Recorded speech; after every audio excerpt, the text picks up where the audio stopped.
Zimbabwean authorities have this week released freelance New York Times journalist Jeffrey Moyo after he was jailed 3 weeks ago.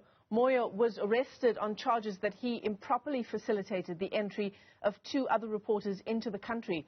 Among the charges he faces is the violation of immigration rules. The 2 journalists, who also work for the New York Times, arrived in Zimbabwe from South Africa back in May. They were forced to leave 3 days later for not having accreditation from the Zimbabwe Media Commission. The Commission claims they entered the country with forged accreditation obtained by Moyo in collusion with one of their own officials. His bail application was initially turned down, but on appeal he was granted bail of 5,000 Zimbabwean dollars. Jeffrey Moyo joins us now from Bulawayo in Zimbabwe. Jeffrey, it's great to talk to you this morning. How are you? I'm fine. Thank you, Rafio.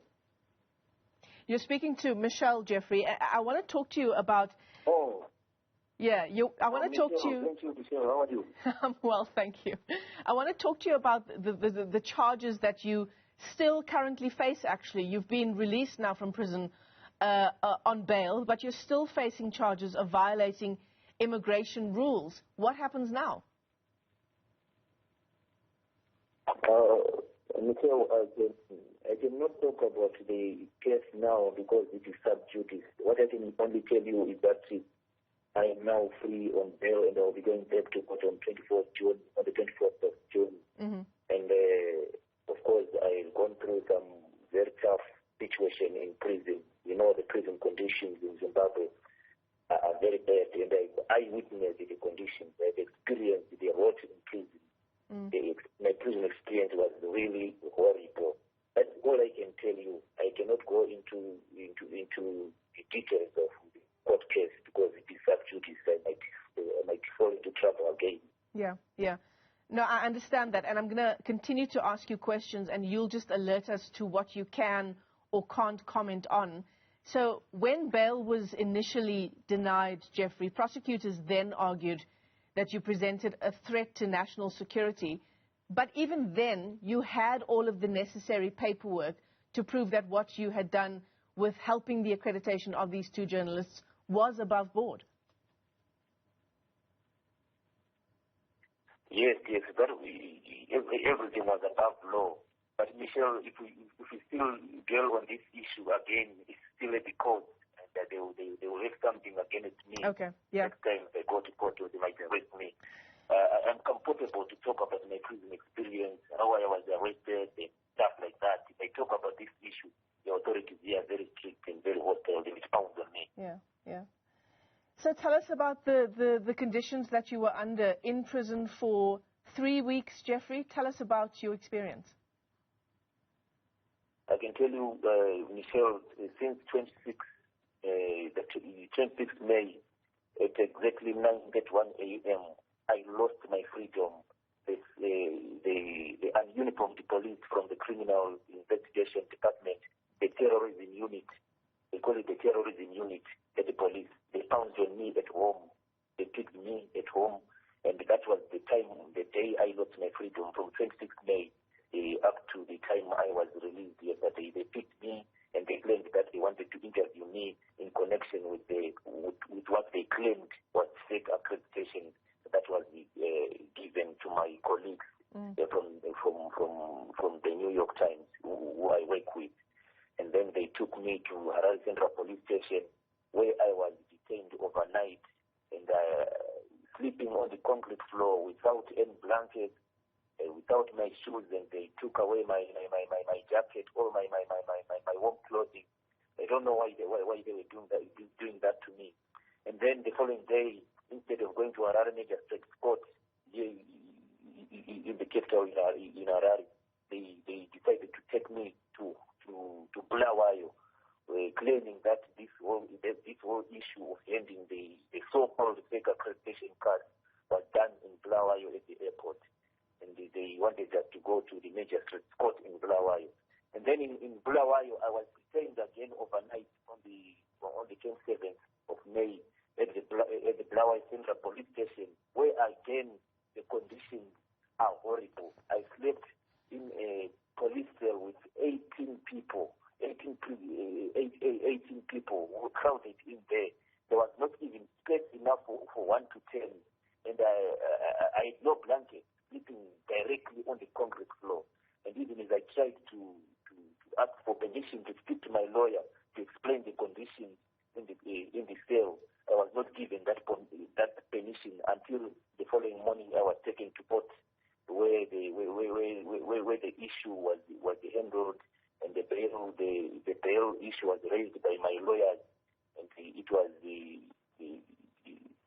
bail ruling was remanded to 31 May, and it was denied. It was denied because the magistrate claimed that I was a flight risk, Mm-hmm.